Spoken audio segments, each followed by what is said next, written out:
अस्सलाम वालेकुम, welcome to CBS computer academy. तो आज हम कंप्यूटर बेसिक्स का अगला लेक्चर शुरू करने जा रहे हैं और आज हम जो प्रोग्राम सीखेंगे उसका नाम है वर्ड पैड। तो वर्ड पैड को स्टार्ट करने के लिए आप स्टार्ट बटन पर क्लिक करें और फिर विंडो एसेसरीज़ में जाएं। यहाँ आपको नज़र आ जाएगा वर्ड पैड, तो इसके ऊपर क्लिक करने से वर्ड पैड ओपन हो जाएगा। ठीक है, तो ये नज़र आ रहा है आपको वर्ड पैड, इसके ऊपर क्लिक करेंगे तो वर्ड पैड जो है वो ओपन हो जाएगा।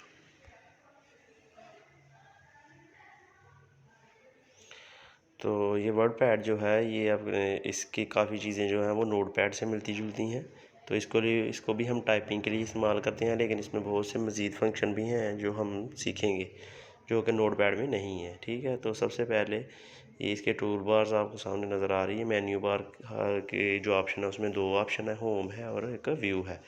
तो जो होम है उसमें हमें जो चीज़ें नज़र आ रही हैं हम इसको विद एग्जांपल जो है वो सीखने की कोशिश करते हैं। तो पहले मैं कुछ टाइप कर लेता हूँ, जैसे माई सेल्फ मैंने लिखा है।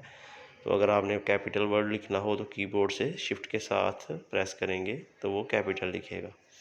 यहाँ से हम ऑटोमेटिक इसका नंबर जनरेट कर सकते हैं हर लाइन का। तो मैंने ये सामने टूल बार से जो है बुलेट्स का निशान नज़र आ रहा है, वहाँ से क्लिक करके तो ये नंबर्स जो है सेलेक्ट कर लिया है।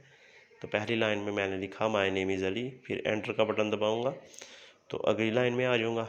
इस लाइन में मैंने लिखा my father name is Asad. तो जैसे ही मैं एंटर करूंगा तो अगली लाइन को ऑटोमेटिक नंबर जो है वो अलॉट कर दिया जाएगा जो मैंने सेलेक्ट किया हुआ है सामने से। इस तरह हम वक्त की बचत कर सकते हैं और ऑटो नंबर जो है वो जनरेट कर सकते हैं। तो यहाँ लिखा मैंने my father name is Asad, फिर एंटर किया तो ये अगली लाइन को लाइन नंबर 3 अलॉट हो गया। ठीक है, इसके बाद आगे हम देखते हैं कि मैंने यहाँ थर्ड लाइन में कुछ टाइप किया। टाइप करने के बाद जैसे मैंने यहाँ टाइप किया आई लव माय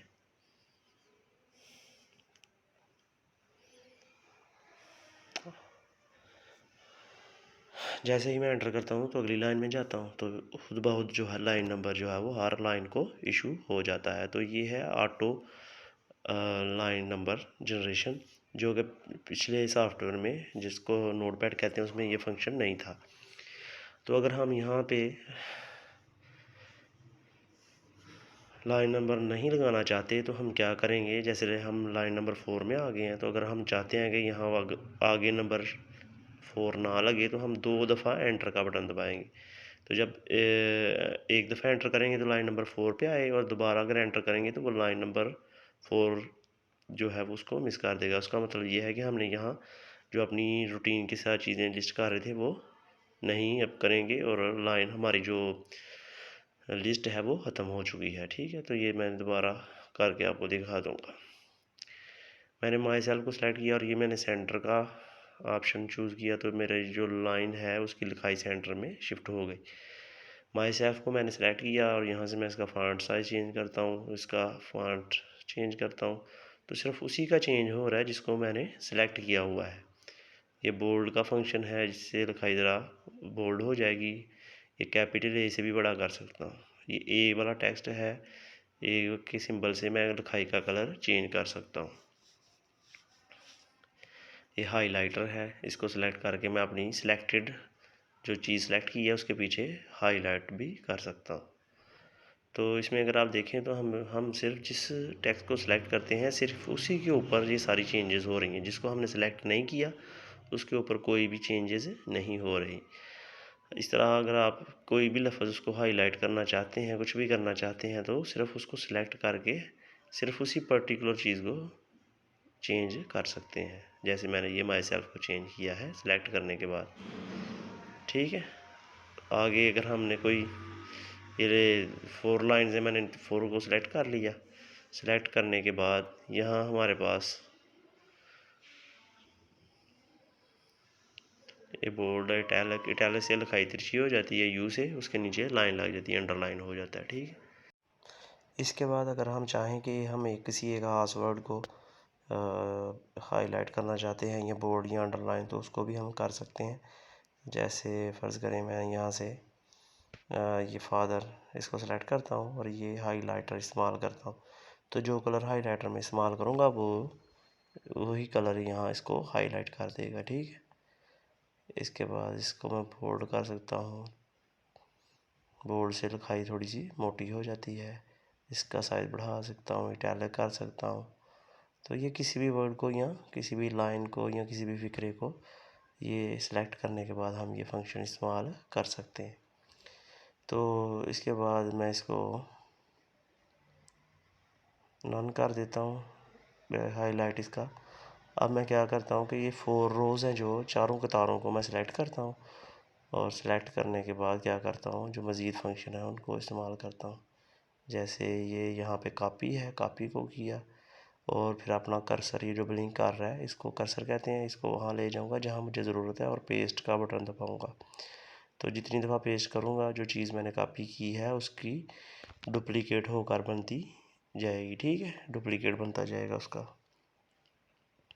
इसके बाद फ़र्ज़ करें हम यहाँ से किसी चीज़ को कट कर लेते हैं, तो कट का पता है आपको कि कट करने से वो चीज़ जो है ओरिजिनल वो ख़त्म हो जाती है, और कट करने के बाद भी अगर मैं पेस्ट करूँ तो जो चीज़ मैंने कट की है वो पेस्ट होती जाएगी। जितनी दफ़ा पेस्ट करूँगा, कट एक दफ़ा करूँगा और पेस्ट जितनी दफ़ा मर्ज़ी कर सकता हूँ। ठीक है, तो उम्मीद है कि इस चीज़ की भी आपको समझ आ गई है। अनडू और रीडू, अनडू एक स्टेप पीछे जाएगा और रीडू एक स्टेप आगे जाने के लिए। तो ये 2 एरो हैं, ये जो सेव के बटन के साथ हैं, ये इस्तेमाल होते हैं अनडू के लिए और रीडू के लिए। रीडू एक स्टेप आगे जाएगा, अनडू एक स्टेप पीछे जाएगा।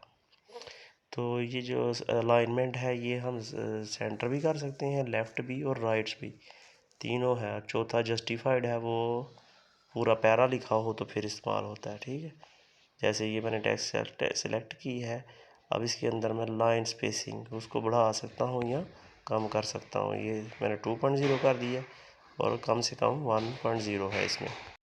इस तरह हम लाइन स्पेसिंग को कम या ज़्यादा कर सकते हैं टेक्स्ट को सिलेक्ट करने के बाद। तो ये 3-4 ऑप्शन है, इनको आप चेक कर लीजिएगा। ठीक है, चेक करने के बाद आगे देखते हैं हमारे पास क्या ऑप्शन है।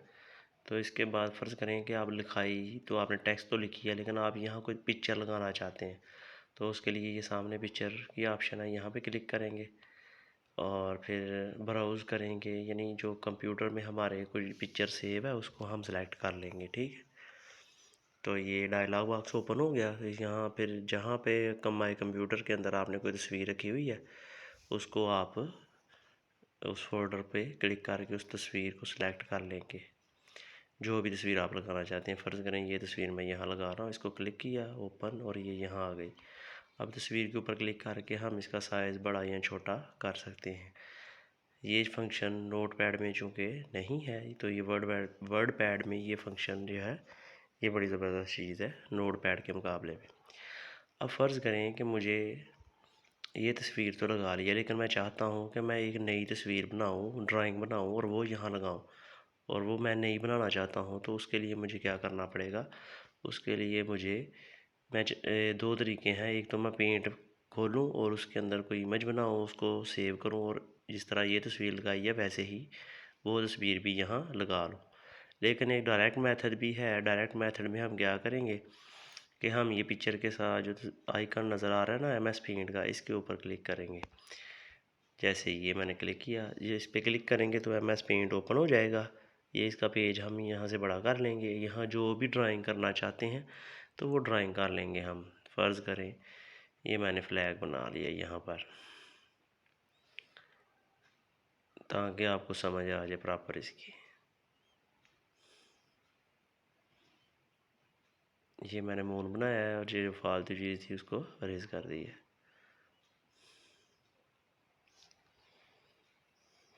ये मैंने आपको पहले भी अपनी पिछली वीडियो में ये पेंट के ऊपर ये सारा प्रोसेस करना सिखाया हुआ है। तो अगर आपको पेंट की समझ नहीं है तो दोबारा आप मेरी वीडियो जो है MS पेंट की वो ज़रूर चेक करें।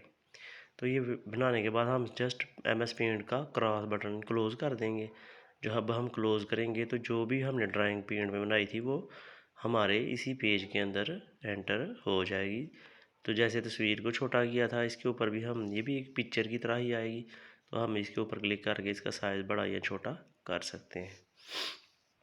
इमेज के इर्द गिर्द जो खाली जगह आ रही है, चूँकि ये पेंट के अंदर खाली जगह थी इसलिए आ रही है। इस तरह हम अपनी इमेज को यानी डायरेक्ट भी एंटर कर सकते हैं और पेंट में भी कोई ड्राइंग बनाकर उसको वर्ड पैड में शामिल कर सकते हैं। इसके बाद ये डेट एंड टाइम की ऑप्शन है, तो इसके ऊपर क्लिक करेंगे तो ये मुख्तलिफ डिज़ाइन की डेट्स आ जाएंगी। जो भी आपको पसंद है उसके ऊपर क्लिक करें, ओके का बटन करें, तो ये हमारे डॉक्यूमेंट में शामिल हो जाएगी।